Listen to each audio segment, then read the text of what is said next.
Ryanniag Ti Ilocos Sur, programa ngagserbi kamang kenram tayo iti gobyerno probinsyal, lalo na iti beneg iti sanggonyang panlalawigan ti probinsya ng Ilocos Sur.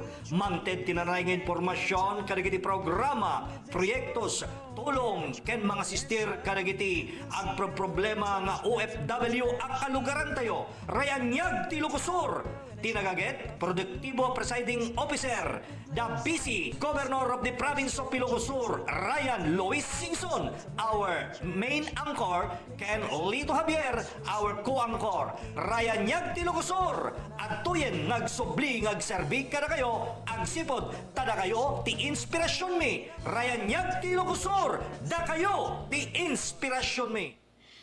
Good morning, kaprobinsyaan! Datay man iti programa tayo, Ryanniag Ti Ilocos Sur. So, syempre, makadkadwa dati iti programa, alas 8 iti bigatinggan, alas 9:30. Kadwa tayo iti technical side ni Miss Cara Molina. And it's me, your kapid, Ramanuel. So, tabay, gayamin.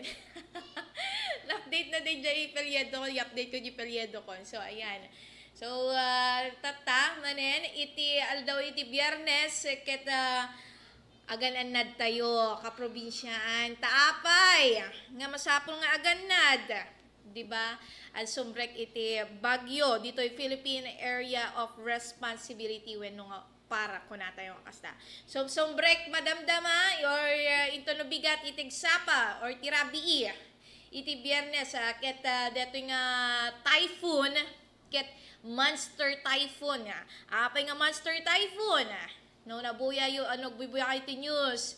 Na-news dito Guam nga kasano kapigsa kada ito nga typhoon nga talaga sabsabali. Kung napaikat di kalman nag-post ti Philippine Weather System when Pacific Storm na update ay di makel daytoy super typhoon habang patuloy na tinutubok or tinutumbok ang karagatang ng Pilipinas. So, ibig sabihin, Simrekso na yan ti Guam, Rimor yan ti Guam, na pumigpigsa nga mas pumigpigsa detoy. Kasi nga, visible di mata iti kadaytoy nga typhoon. So, super typhoon, kung natayo nga kasta nun, as in nga nakapigpigsa.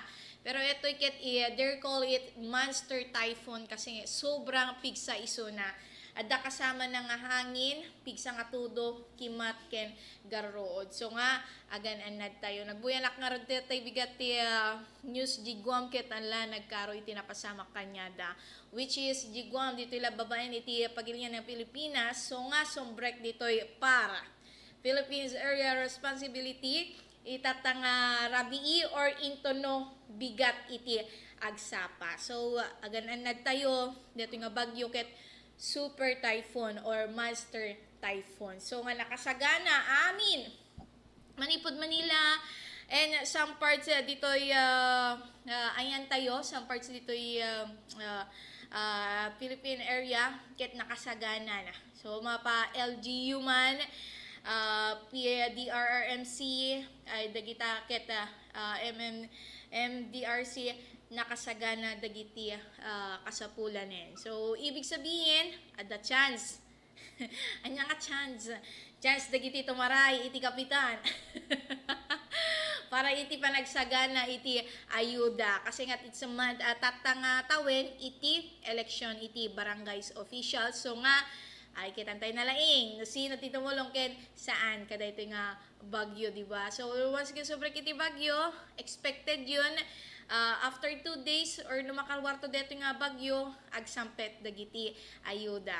So kararagtay latan niya nga sapay kumakit hangag landfall iti land kasi sumrek latan lumabas latan yan ti nga to nang yan ti pagdireksyonan nga makikita da it's either di Batanes or yan ti nga tuwan pay iti Batanes agpa Japan isona deta nga 3 layers iti kitkitan da nga posibilidad na so ikarkararag tay latta nga addayo latta ni Maraw iti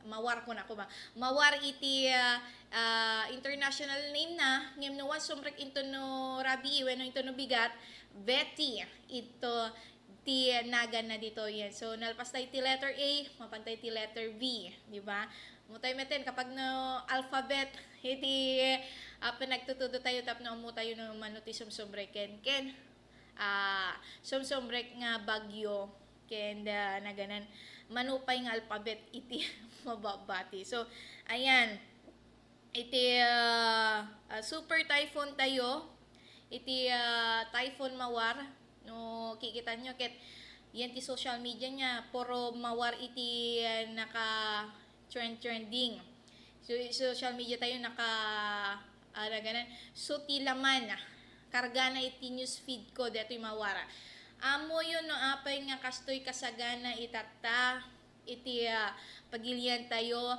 malagip yo dito takluban anjak lang mo sure no nya nga year pero tandang-tanda ko pa yung nangyari sa takluban so dita gamin haan nga naganan haan nga nasaganaan kada ito nga super typhoon so tata no daman sa mga nga typhoon ket naka-ready amin dagiti no lumabas tayo pa dito yung Kapitolyo dito yung side na ket digi dakil nga truck adanto pa iti boat da di ba so nakasagana amin kasjay iti naganan lesson learned nga napasamak iti takluban and of course some parts iti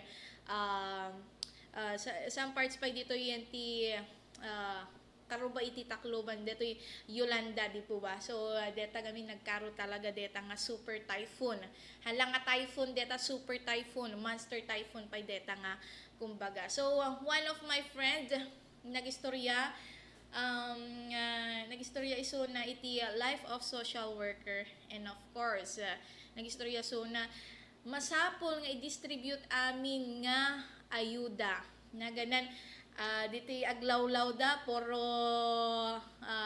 ada makikita da iti tumtumpaw pero ang first priority nila is yigiti ayuda nga masapol dagiti tattao give you deta nga Yolanda ket aglukat da pa yan iti supermarket agala da pa yan kasi nga agkurang iti supply iti makan so nga dapat deta talaga first priority da dagiti aming nga survivor may paay aming nga kasapulan da lalo dagiti makana di po ba so tata oray anya nga klase nga bagyo typhoon super typhoon or monster typhoon mandeta is naka-ready dapat amin na di po ba so mahanmet nga nagkurang iti media or kadagiti gobyerno tayo nga kinanayon da nga ibagbaga adayo pa lang di Philippines of responsibility niya may papasok na LPA o na dahito posibleng mabuong bagyo di po ba or no kokit dadumakit di LPA nga banbantayan daket marunot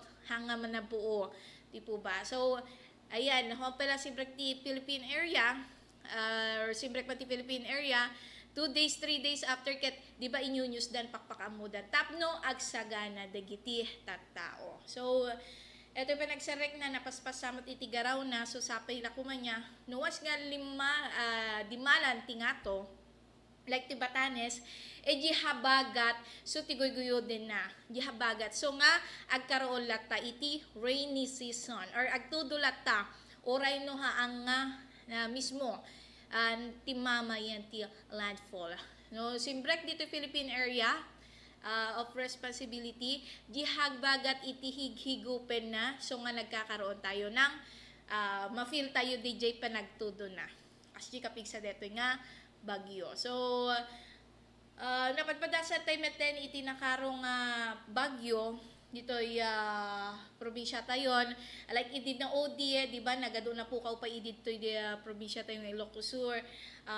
Dapat ket buti na lang nakasagana amin G-Track dito provincial government dito PDRRMC G-boat da naka-ready pa data nakasagana ti probinsya same kumamet iti municipalities and cities dapat ready kumamit dagiti municipal disaster tayo di po ba so dadto mangarod ket agpapa free training da for dato PDRMC tapno adulat ta dagiti volunteers or dagiti tumulong ti mismo nga tiyempo iti panagtutudo so arod nga no kunada nya no sombrek ko madetoy bagyong mawar no sombrek deta I get dagiti volunteers or dagiti mapanag naka-duty to PDRMC dapat ket nakasaganan digi family na or dapat makita na stable digi family na sakbay to nga sumbrek zona and mapan-ag-rescue. Di ba? Talaga dito ket buwis buhay met iti Obo Bryant kadagiti PDRMC tayo. Sorry da dumaket nagmangteted da iti free training digiti kayat na nga umay maki-join kada ito nga team na may met kasi tapno the more the merrier nga maisalakan dagiti daduma nga kasapulan iti tulong. So lang ang pinagtutudo di ba? La pa nagbabagyo. Oray pa no ada mapasamak di tabaybay ket dadadalata nga mangtulong para kanya tayo. So water, land, ang alam ko water land pa lang iti. Ang alam ko training, di ko lang alam pa sa air. So ayan ang ating weather update today. So hopefully nga nakasagana tayo into no tatarabiin, to no bigat or next week kasi nga namnamay nga sumbrek itata inga into no rabii or into nagsapa iti Sabado. So no kastoy ko man ket naganan naka-ready kan or small nga dalata mostly nga papasagana dakit radio flashlight electrical so mga solar fan or di kaya is digiti may pasaksak ti power bank yang fan para sa rin dagiti tubing no once asidig ka matitibaybay ay agsipot-sipot ka tadim amutan no once ngumato di level iti baybay evacuate da kay dagos or no han man nga hampay nga ti mama di bagyo niya or kasta ko matatan ako yan ket ipa-evacuate dan tap no once nga as in napigsan ton awanen ti mismo diging aldaw nga agi evacuate dan iti taong kasi narigrigal pigsa todo na pigsa angin lumuglugan kanto pero so to pero iti pa nag-evacuate yon narigrigat day jay so damit digiti da dumagbati da awan mang bantay di balay wamang kita dagiti taraken di ba so dila duma may sa iti agbati yan ti uneg iti balay di po ba so ayan digiti mostly dapat nga sagsaganaen no adda iti kastoy nga sumangpet nga bagyo di po ba so no once nga lalayusen dita ayan mo nagpa-evacuate kan ipangato mo na amin nga gamit mo mala electric fan no dapat no once nga patakder ka kung matibalay nga tanong amom nga lalayusen pagat tao dapat iti kangato na di ba no agpatakder ka kasi lalayusen di ba pagat tao tanong once nga naabot na digi pagat tao tanong ni mato man yung tao dapat naka second floor ka pa tapno aming nga gamit gi first floor maingatom di po ba nangaton to na yun pagat tao lang aro din tapos maabot na pa ito di guys so ibig sabihin nakaro talaga iti pa nagbagyo so bagbagada nga dapat no wasag patader ka ti balay ket tan lalayusen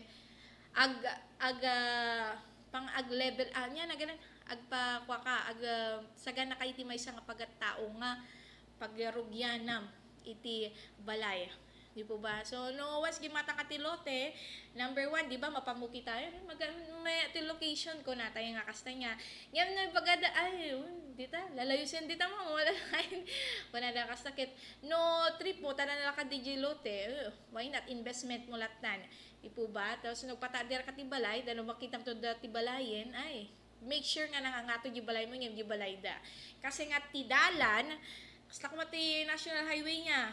Makita mo nga, nagpintas pa lang. Simsimpain dan tumanin. Di ba? Agpang pangato itidalan. So nga, dapat no, balay ka, make sure nga, nakasagana meteng gibalay mo, di ba? Nakangaton. Tanong nga, agkapantay to yung pagkatao kay DJ highway yan, gitalan no? Pantay to. Di po ba? So, ayan, kapag ambisyon tayo iti balay, make sure nga nangat nga to. Tapno nga makuan iti pinaglalayos, lalo no pinagtutudo. So, mo tayo ti weather iti pinagtutudo kuma, ag start iti end of the month of the May, ag end to met lang iti month of August, deta. Diba? Kasi pag select iti month, nakang angin ton, windy season kuma. Kasi yun kami di ubing, so nga kaya tayo iti nagtutudo, ta nakapadyama kami, padyama, color kami lang ti books, tatanaanin. Agluto ka ti si Daemon, iluto ang dagiti anak mo, iti usarendan. Diba? Kasi nga iwas pa iti, kaya tayo iti rainy season ta nalami ispay. Nakapadyama kami, jacket para iwas sa lamok. Yan, number 1 pa nga, tutukan tayo, namalpas hindi pa nagtutudo. No, once ka nakaroon ng itidanom, digiti aglawlaw, make sure nga, ipatog tayo, kasi nga, may sapagkusan, iti lamok. Yan, number 1 man namalpas pa nagtutudo, lamok. Diba? Dalusan. Diba? So, kastamit iti routine nga nakakita akon. Normal pa iti pinagtututukit agsagad-sagad dan kita dadagiti aglawlawin ipatdog ta dagiti na orno nga danom tapno awan iti pagkusan iti dengue kasi nga iti lamok DJ dagitlog iti danom DJ nga mabuo iti lamok or DJ da nga umado iti lamok. So nga agsagsagana tayo kada ito nga panagtutudo iti mawara. Agkurang lang ti ayen kit mawara kas jay itinagan na. Di ba? So, mawara is a super typhoon or a monster typhoon. So, digilati ka kararag tayo nga hanga lumabas dito Luzon. Tanawas nga nagkasjay ag landfall nakarakaromanin no landfallen nakabubuting. Di ba? Nagadon experience tayo nga bagyon umpong na ganan ni Perya, Yolanda. Kita na experience tayo itang bagyon. But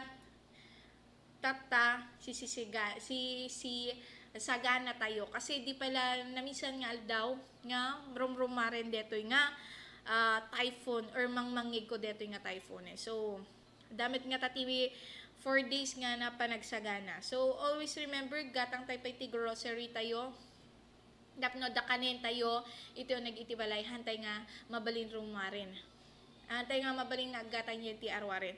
Tayo may maiwasan kasi nuwas yung pinagtutudok at managbisin ti tao. So dapat inimbakin niya, nakagatang ka ti noodles kada sardines. Ngayon di kamot nangalal itikot-kotin nyo while watching kuma iti TV. Diba? Tapno, mas maganda ang weather. Mas maganda ang bonding kumaiti family. So, once nga nagtudutatan, ay mayat. Daduma kayat dang agtudo itatan kasi nga't agkurkurang iti danom iti dam. Once nga nagpatpat nagtitudo, ay umado iti danom. Diba? Ngayon na po to gidamin, ay agsardin ko man iti tudon, ket nagadon ti danom gidam. Once nga na mapuno nga mi gidam, so matiway sa nga pagkusan, ag-release dati danom, so met iti pagkusan, digiti daduma, yung ti pagdala ng tidam nga aglayos. Diba? One time, malagi po ti Cagayan, 2 years ago or 3 years ago, nag-release ti Cagayan iti water damda kasi nga over napunon. Kasi nakaya di damin nga once nga karga pa laing nakaya. So nga nagkusan iti panaglayos dita. So one may summit nga problem itata agkurang iti supply ti dam ngem no once detoy mawara nga sumbre kag pakpak nagtitudo ta mapunno na di dam or ma-achieve the level nga kayat da or ma-more than just me wag naman sana masabag na may lag-release iti dano. So dita ti magkukusan ti duma no apay nga ada malaylayos kasi ag-release da iti dano tapno makisayan dapat adala ma-maintain nga level iti water ti dam. Tano once nga ma-overflow or baka nga kaya di dam eto'y kastoy kaadong nga ti danom. Di ba? So, daduman og-release dati water dam dita abrakit aduman ilaylayos nga baka, kalding, dagi tagpababada kami dita banawang agdiretso da dito kawayan. So, kasama titi pa nagtutudo niya no malagip niyo dita banawang dito old bridge ket makaukaw mo kasjay ka to iti danom no was nga diretso iti pa nagtutudo na diretso iti pa nagtutudo diretso ti talaga rainy drops na ay na one time na try kami met nag field lang amo no nyang bagyo ididigi pero nag-field kami. Just mi makaukawin di old bridge yan. Kasjay ka nga to iti danom. So nga agan-anad tayo. No. Nagtutudo. Baglaki din dita old bridge yan naka-close yan. We have the new bridge. Dito'y Banawa. So ayan.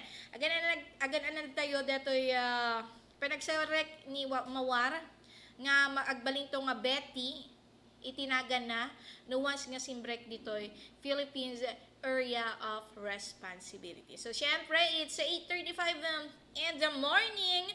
So, sakbay tayo ulit tagtuloy di programa tayo Ryanniag Ti Ilocos Sur. Dagito'y mampay dagiti palagip. As the heritage province of the North reopens to tourists, it launches the all-new Tour Ilocos Sur app. A quick guide to Ilocos Sur at your fingertips.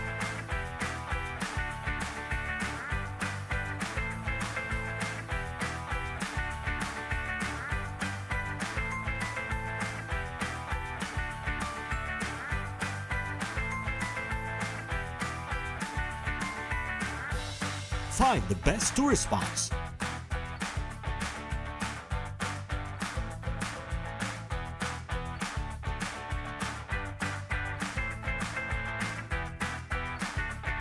Hotels.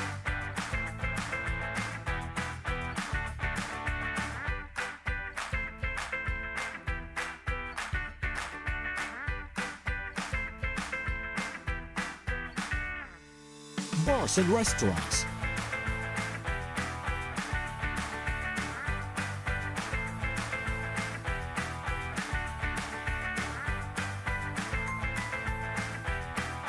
And authentic Ilocos Sur products and food.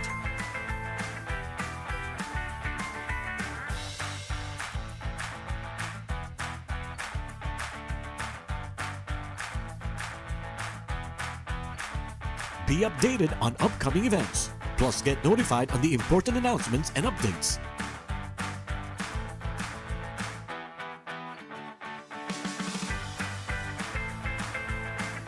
Available for global download on Android and iOS. The Tour Ilocos Sur app.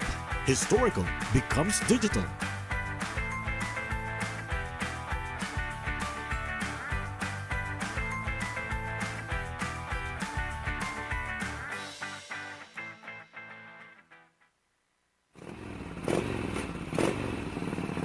Kaya't mo kanayon na nakakondisyon ti motor mo, saan tayo abaybayan ngagdadael? Siguden na patarimaan, tadda tinalaing ken naanos a mekaniko, ken pagkagatangan ti high-end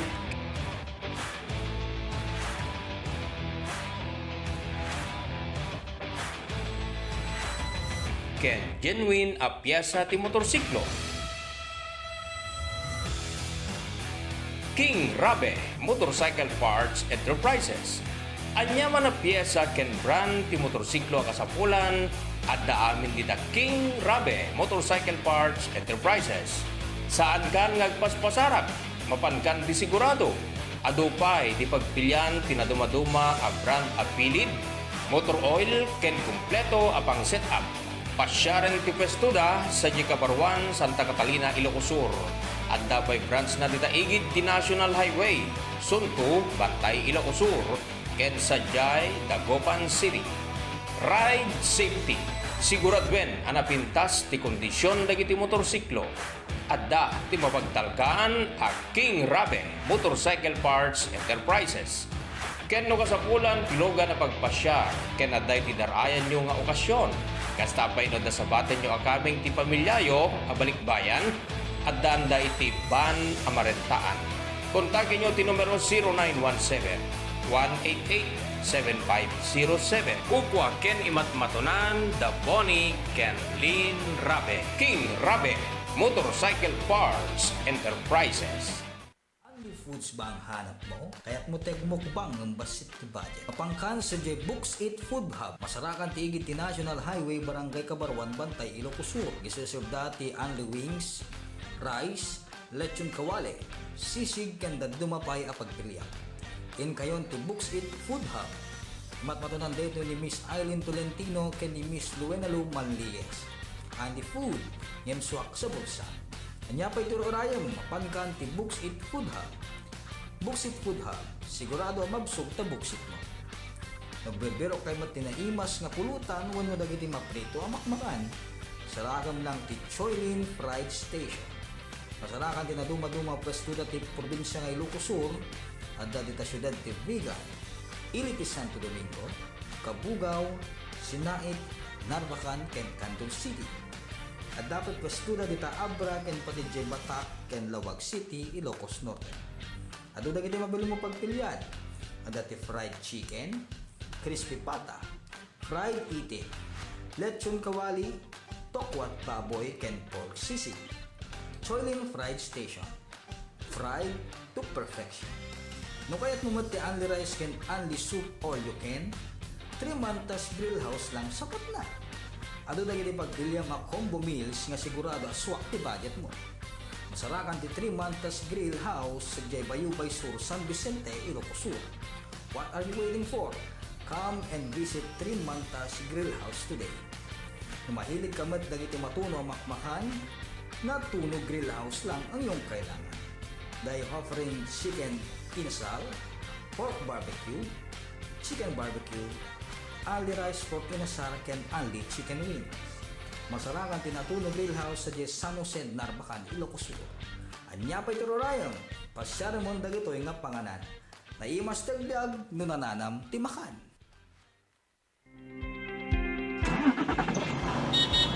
Problema yung kadi iti panangalat ti student driving permit, renewal iti lisensya ngagmaneho, ken panang-upgrade iti restriction code dagiti lisensyayo. Solbaren dagiti nga problema yo iti RX Driving School. Ti RX Driving School ket accredited iti LTO ng eskwelaan. Amang ipaay kadagiti sumaganad. TDC wenno theoretical driving course. Kasapulan daytoy kadagiti mangalat ti student permit. PDC wenno practical driving course paramat kadagiti mangala iti non-prop wenno professional driver's license. Upgrading iti restriction code paramat kadagiti mangnayon iti mabalinda a manehuen ken ti special driving course paramat kadagiti kayat na tagsursurong agmaneho iti motorsiklo, tricycle, four wheels, manual or automatic ken dadumapay. Naanos ken nalaing dagiti driving instructors da nga accredited iti LTO. Dito'y 2nd District, masarakan ti RX Driving School iti National Highway, Barangay Tablak, Canton City, abay iti Sacred Heart Medical Laboratory. Dito'y mat 1st District, masarakan ti RX Driving School, abay mismo iti LTO. Dita poblasyon is San Ildefonso, Ilocos Sur. Ken dita probinsya ti Ilocos Norte, masarakan ti RX Driving School iti along the National Highway, Barangay Kalagip, Batak City, sango ti Lucondia Cultural Center ken Mariano Marcos Memorial Hospital. Asideg iti mismong LTO. No lisensya ti panagmaneho, ken nasaya ta pagsusuruan ngagmaneho, RX Driving School iti papanan. Para tidadong informasyon, tumawag uno ag-text kayo iti 0917-578-3132 and 0917-811-0581. Dito 1st District San Ildefonso, 0917-306-3735. Itamot 2nd District, Candon City, 0917-120-1745. Ken Ditabatak City, 0917-329-0591. RX Driving School.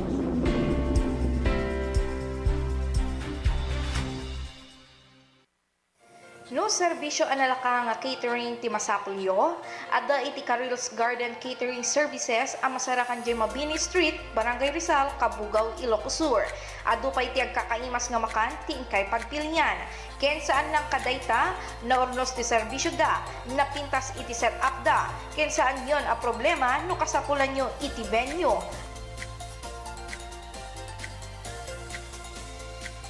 Oray anyaman nga okasyon ket mabaling nga rambakan kas iti kasar, birthday, anniversary, reunions, meeting, ken dumapay. Caril's Garden and Catering Services ti kapintasan ken kalakaan. Nadaras pa'y akasarita ti akin bagi ani Sir Carlito ken Maricar Asena. Wenno kontaken iti numero 0917-799-1273. Wenno 0917-799-5110. Caril's Garden and Catering Services. O may kayon! Nueva Segovia Consortium of Cooperatives. Ti kooperatiba ano bayagin nagseserbi karang ti Ilocano iti amyanan a Luzon.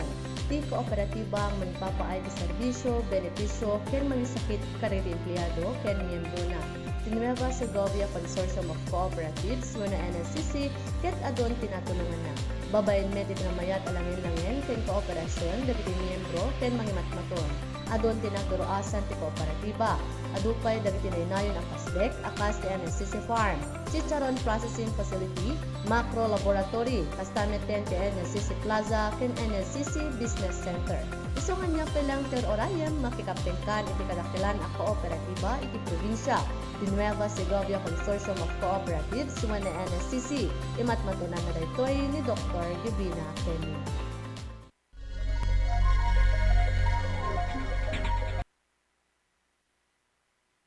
Nueva Segovia Consortium of Cooperatives. Ti kooperatiba ano bayagin nagseserbi karang ti Ilocano iti amyanan a Luzon.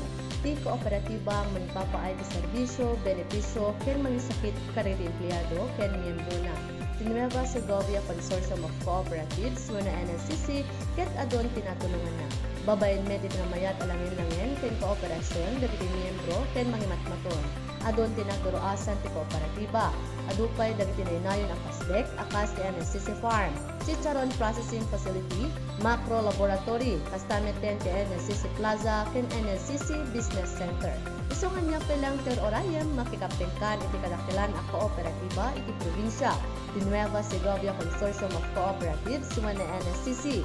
Imatmatunan na daytoy ni Dr. Divina Kenny. Paapo iti makayayo abuya iti uneg iti pagtaingam. Anyaman nagasapulam kas ti moderno a klase iti silaw ada ti chandelier,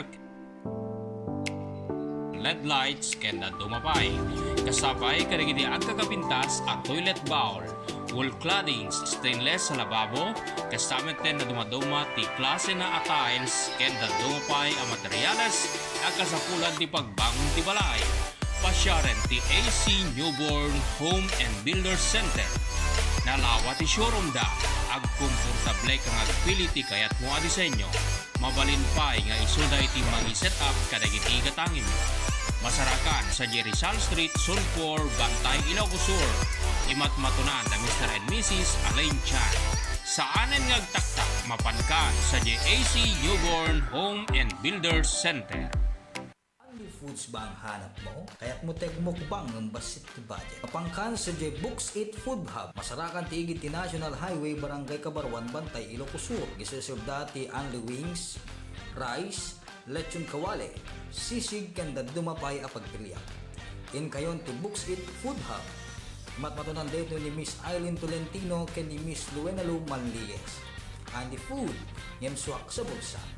Anya pa ito rayam, mapankan ti Buksit Food Hub. Buksit Food Hub, sigurado mabsog ta buksit mo. Nagbebero kay matinaimas nga pulutan wano dagiti maprito amakmakan. Saragam lang ti Choylin Fried Station. Masarakan din na dumaduma pwesto dati probinsya ng Ilocos Sur at dati ta syudad ti Vigan, Iliti Santo Domingo, Cabugao, Sinait, Narvacan, ken Canton City. At dapat pwesto dati ta Abra ken pati Batak ken Lawag City, Ilocos Norte. At doon dagiti mabili mo pagpilian. At dati fried chicken. Tuloy iti programa tayo Ryanniag Ti Ilocos Sur. So syempre i-play tayo dito Business Council meeting ni President Marcos para iti European. Tama ba?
Ladies and gentlemen, the President of the Republic of the Philippines, His Excellency Ferdinand R. Marcos Jr.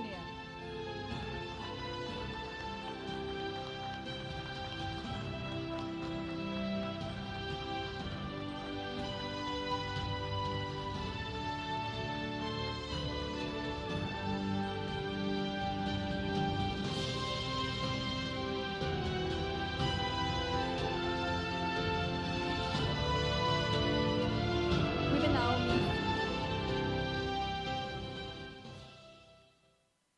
We may now be seated. Good evening and welcome to the joint EU-ASEAN Business Council and European Chamber of Commerce of the Philippines Gala Dinner.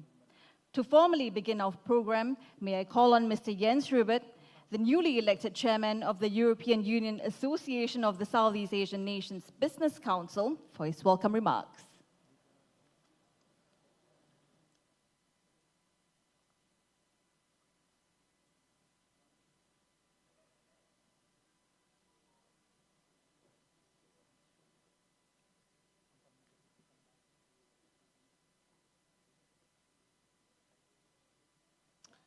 Your Excellency, President Ferdinand Marcos Jr., President of the Republic of the Philippines. Your Excellencies, distinguished guests, ladies and gentlemen, it is my privilege to address you this evening as the newly elected chairman of the EU-ASEAN Business Council, the only pan-ASEAN business body representing the interests of European businesses across all Southeast Asia. I would like to thank the members of the Business Council for putting their faith in me, and I will work tirelessly to ensure that the Council works for the interests of its members. At the Council, we firmly believe in the need to enhance and positively evolve relations between ASEAN, its member states, including the Philippines, and all of Europe, not just on trade and investment issues, but more broadly on ensuring just and equitable economic development and on securing sustainable future for all of us. From working with ASEAN and its member states to improve trade facilitation across the region, advance investment regimes to make the region more attractive, through to also working for advancements in sustainable development, pushing for faster moves on energy transition, and ensuring that the citizens of the region have the skill sets for more digitally connected future. As part of that overall mission, this week we have brought a large business delegation. Actually, it's the largest ever business delegation to Manila, enabling our members, large European multinational corporates with long-standing presence and significant investments in the Philippines, to meet with senior government secretaries and officials. We came out of these meetings, ladies and gentlemen, with a better understanding of the economic and social advances that the Philippines has been making, and discussed what it will take to further the case for more investment from European businesses. Over the last decade, we have seen trade in goods between the EU and the Philippines and Filipino exports to the EU more than double. But the trade volumes have much scope for improvement, especially when compared with the trade volumes to other ASEAN member states have with Europe. The same can also be said of the level of investment from Europe to the Philippines. From our meetings this week and from our previous engagement with you, Mr. President, during our ASEAN EU Business Summit in Brussels in December 2022, it is clear to me and to us and to our members that the Philippines should be a leading candidate for the recommencement of the free trade agreement negotiations with the EU.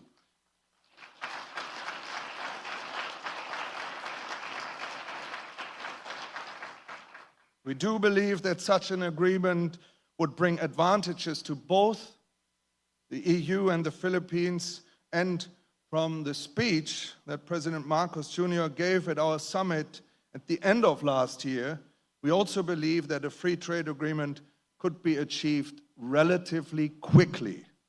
This is something which we have communicated to the European Commission very often, and we will continue to do so. That is why we will be in Brussels in June to support Secretary Pascual's visit, where we will help drive home the message that the recommencement of FTA negotiations with the Philippines is in order. Mr. President, you can be sure of our support in this important matter and our commitment to work with our administration on the sustainable economic development of your country. And at the end, allow me a personal thank you to you, Mr. President. I had the honor to sit next to you over lunch at that summit. I told you that we are coming here in May. You said, I will be there, and thank you for keeping that promise. Thank you very much, Mr. President. Thank you, Mr. Chairman. Now may we please invite His Excellency Luc Veron, Ambassador of the European Union delegation, to give his opening remarks.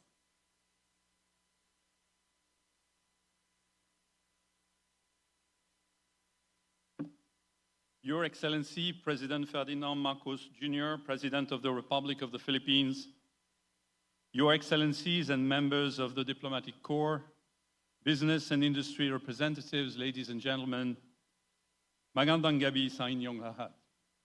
I'm very pleased to be here today at a time when EU-Philippine relations are oriented in one direction, forward.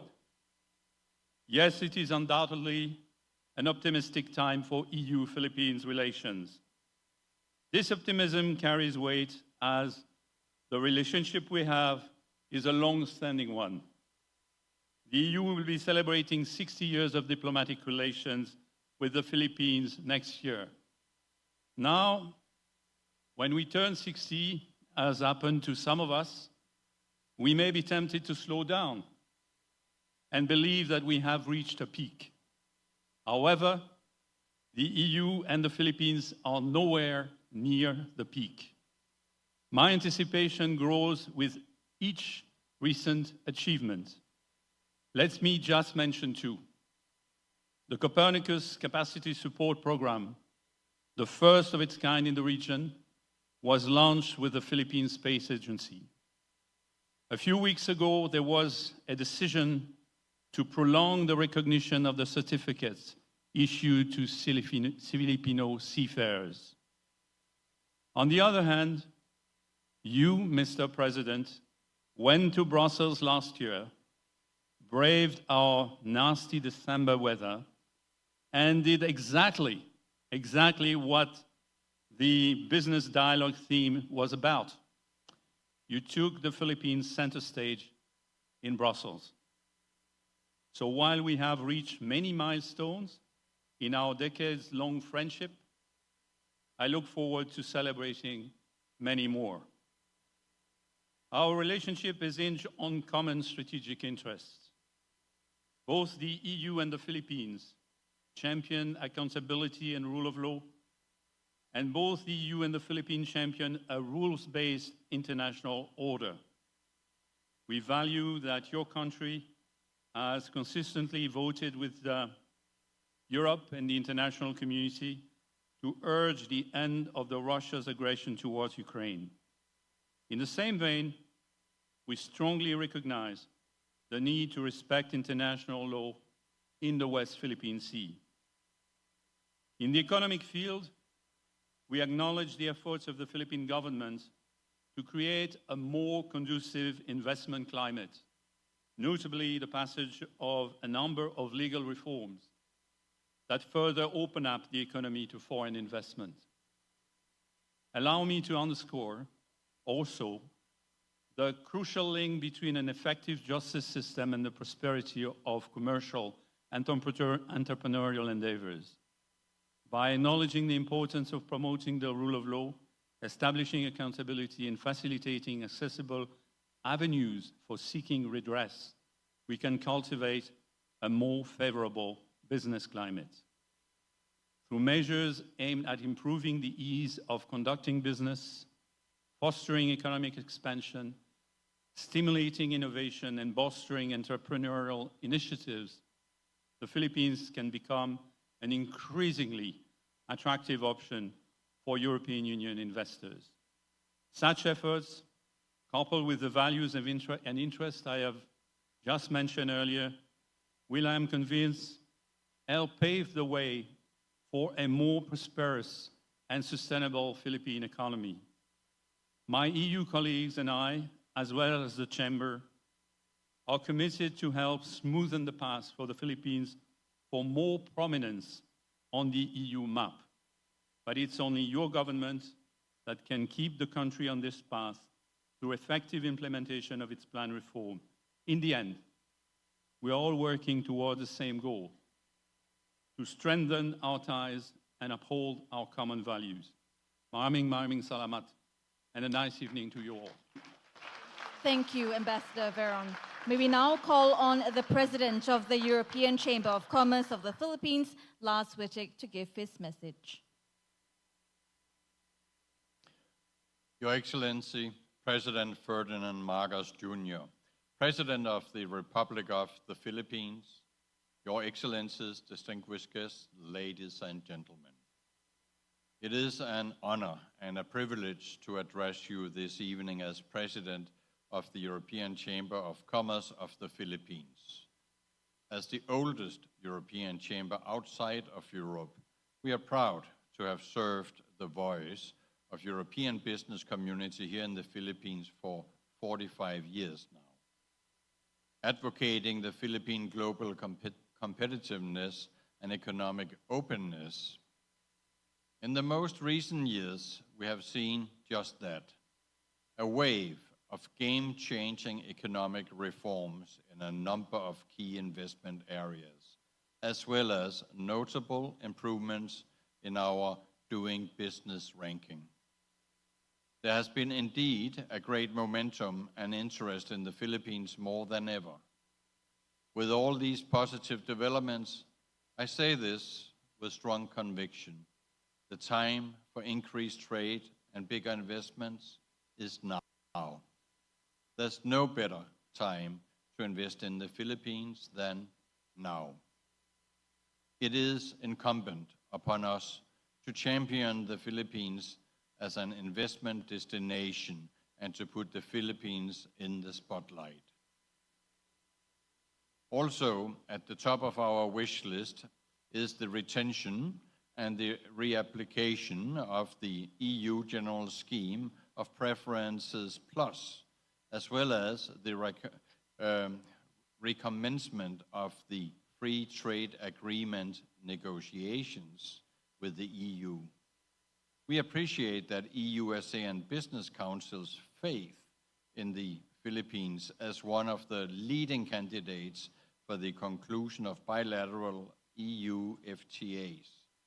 Apart from the benefits of the FTA, we believe that the said measures will support the overall direction of the Marcos administration and our shared goal of a prosperous and sustainable Philippines. Going beyond our trade and economic related advocacies, the ECCP has also appreciates the 8-point socio-economic agenda of the current administration, which touches on the following: ensuring food security, reducing transport, logistics, and energy costs, accelerating COVID-19 pandemic recovery, ensuring sound macroeconomic fundamentals, creating more jobs by promoting investments, improving infrastructure, enhancing the digital economy, and ensuring a level playing field by strengthening market competition and reducing barriers to entry and limits to entrepreneurship. These in principle are aligned with our Chamber core values and advocacies. With this, let me end my message, Mr. President, by saying that the ECCP commits to continue working with the Philippine government to contribute towards achieving a greener, more inclusive, prosperous, and sustainable Philippines. Thank you. Thank you, President Wittig. At this juncture, may we please call on Executive Secretary Lucas Bersamin to introduce our guest of honor.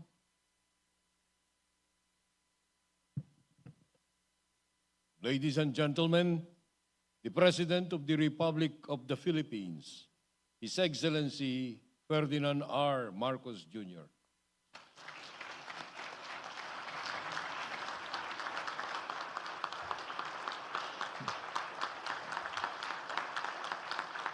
Thank you very much, Executive Secretary Lucas Bersamin, for your intro. Please take your seats. With us here is the House Speaker, Speaker Martin Romualdez, back from his adventures in the House.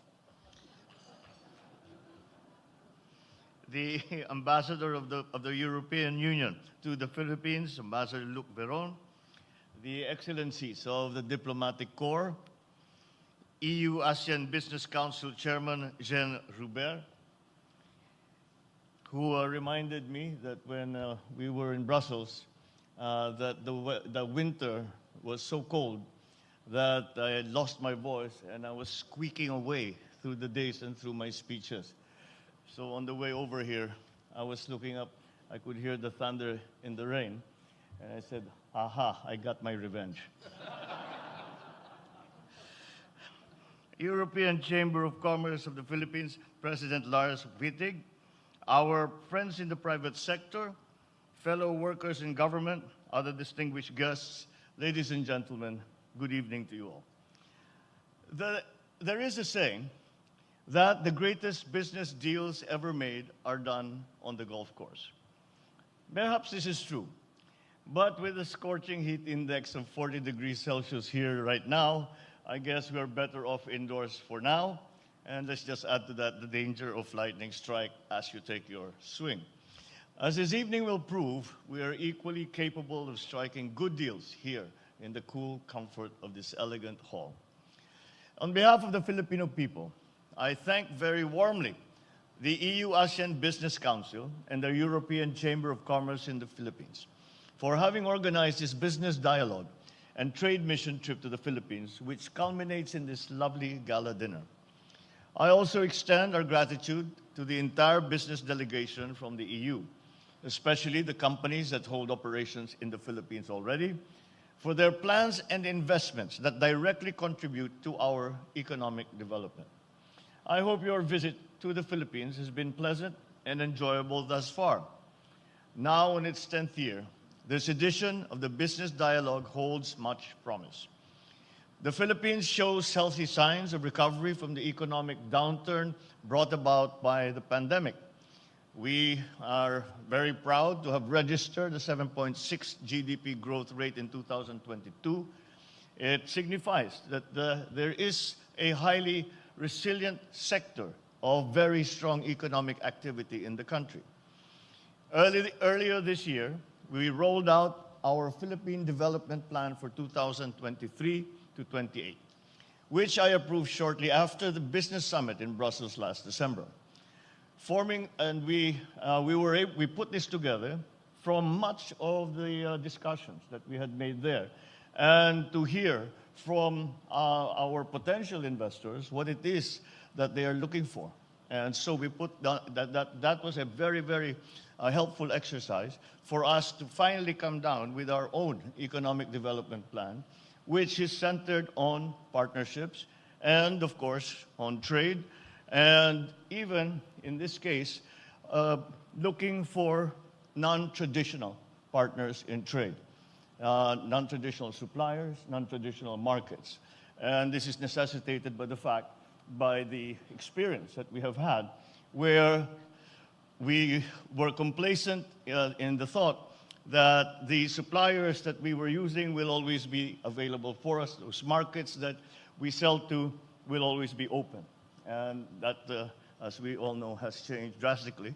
And that's why there is that very important need to adjust. So forming the base of this transformative plan for our country during this administration is the creation of an enabling environment that shall facilitate the attainment of tangible socio-economic goals for our people. The enabling environment covers vital areas and concerns, especially infrastructure, strategic investments, peace, security and justice, good governance, regulatory efficiency, financial stability, and last but not least, climate resilience. We have already begun implementing strategies along these lines, as well as the beneficial policies and projects that were laid down by my predecessors. We have broadened the range of liberalized businesses and sectors to include public services, retail trade, and renewables, amongst others. We have made our system of corporate taxation more business-friendly, with a lower tax rate and improved mechanism for tax and duties incentives. To facilitate and expedite strategic investments throughout their whole life cycles, express or green lanes are established to integrate streamlining, permitting, and approval processes and remove unnecessary barriers and redundancies. All these bode well for a stronger and more productive relationship between the Philippines and the EU. Overall, these enhance the features of the Philippines as an attractive trade and investment destination. If there is one thought that I came away from Brussels with, is that we can feel a discernible shift in terms of attention for trade by Europe to Asia. And that really triggered many of the measures that we had enacted, the changes we have to legislation, the changes that we made to the ease of doing business, the changes that we have, the work that we have done to improve the situation with the power in terms of supply and in terms of cost. And embedded in that power's problem is the shift from renewables, from traditional fossil fuels to renewables. We are not alone in doing all of this, and I know that every country is doing the same thing. But one thing that I came away with as well is that we all think that renewables we do this because it is good for the environment. Well, of course it is, because we have to mitigate and adapt to the effects of climate change. However, as practical businessmen, it has also become a practical problem that we must face in terms of our markets. As I'm sure you have all seen, there is now a very strong trend, especially in Europe and especially in Scandinavia, that all products that are supplied must be shown to have been manufactured by green energy. And so that immediately defines what your market is. And that includes that very important shift from the traditional fossil fuel sourced energy to the renewables that we are all trying to develop. So this solid enabling environment will pave the way for our compliance with vital international obligations as determined by the EU. This condition of compliance will, in turn, guarantee our continued participation in the Generalized System of Preferences Plus scheme. As a result of the GSP Plus, we are optimistic that we shall soon witness a market growth of our MSME sector and our export market in the EU. And also, this will also encourage further foreign investments in our manufacturing sector. With this conducive business atmosphere that we are fostering, I believe that we can all agree that the timing and conditions are now quite ripe for us to solidify the long-standing and historically beneficial trade relations through a bilateral Philippine-EU free trade agreement. A bilateral FTA will be a win-win strategy for both the Philippines and the EU. It promises to achieve mutually beneficial economic goals while maintaining consistency with the EU's core ideals of sustainable development and environment protection, as well as with EU's Indo-Pacific strategy. Hence, I take this opportunity to call upon our friends from the EU ABC and the ECCP to actively advocate for the resumption of negotiations for this purpose, as well as to strive for fair treatment and more beneficial reciprocity. As credible voices of the European business community in the Philippines and the region, the EU ABC and ECCP can help move this thing forward all the way to a favorable conclusion. And if and when that happens, it could very well be the capstone of all efforts to strengthen Philippine and EU relations over the course of the next decades. So, join me as I greet you all once again and welcome you to the Philippines, and to once again express my gratitude for the interest that you continue to show in the Philippines. So we now have before us so many opportunities. We now have before us so much potential in terms of growth, in terms of expanding the roles of the EU in ASEAN and, of course, in the Philippines. So thank you once again. Magandang gabi po sa inyong lahat at mabuhay po tayong lahat. Thank you, Mr. President. At this point, may we please request the President to kindly grant us a photo opportunity. May we invite on stage the gala speakers, heads of the organizers, and premium partners.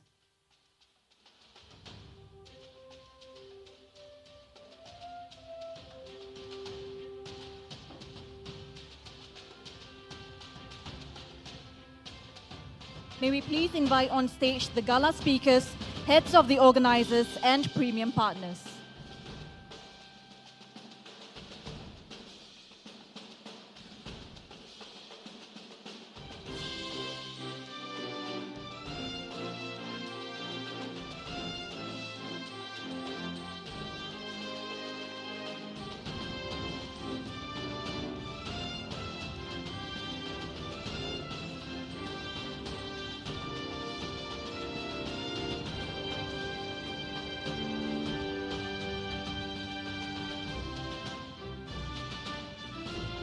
Thank you. Next, may I please invite the European heads of mission on stage.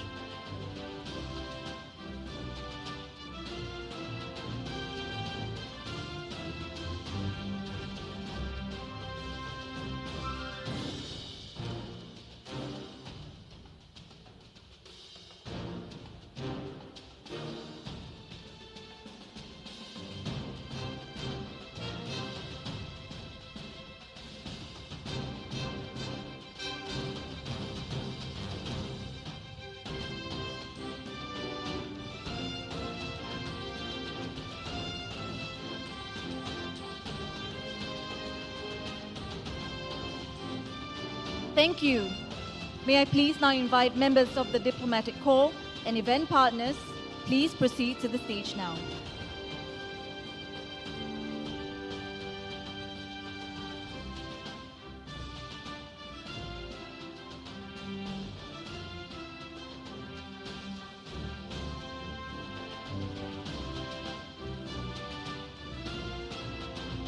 May I please invite members of the diplomatic corps and event partners, please proceed to the stage now.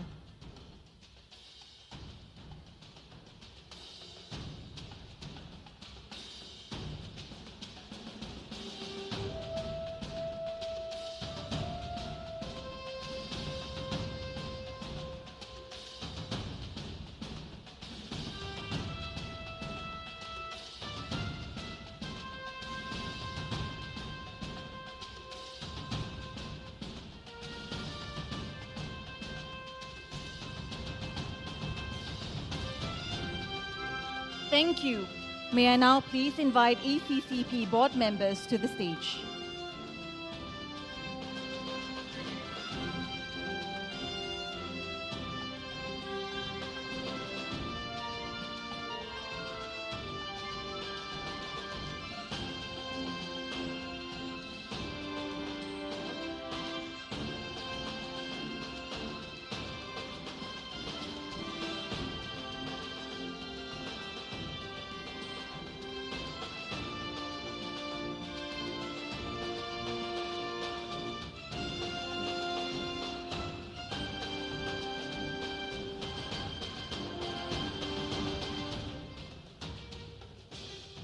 Thank you.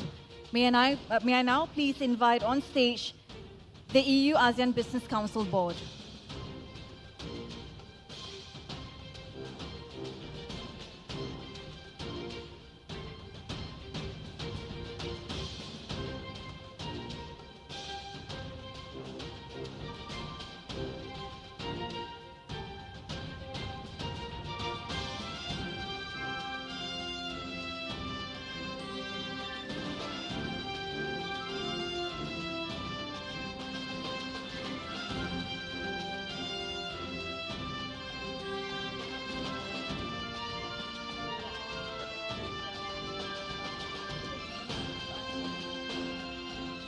Thank you. Thank you, Mr. President, for granting us a photo opportunity. And that concludes our program. Thank you, Mr. President, for gracing the event today. Once again, ladies and gentlemen, His Excellency Ferdinand R. Marcos Jr.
Sir, first question from Ms. Vicky Adena from Ilocos Norte.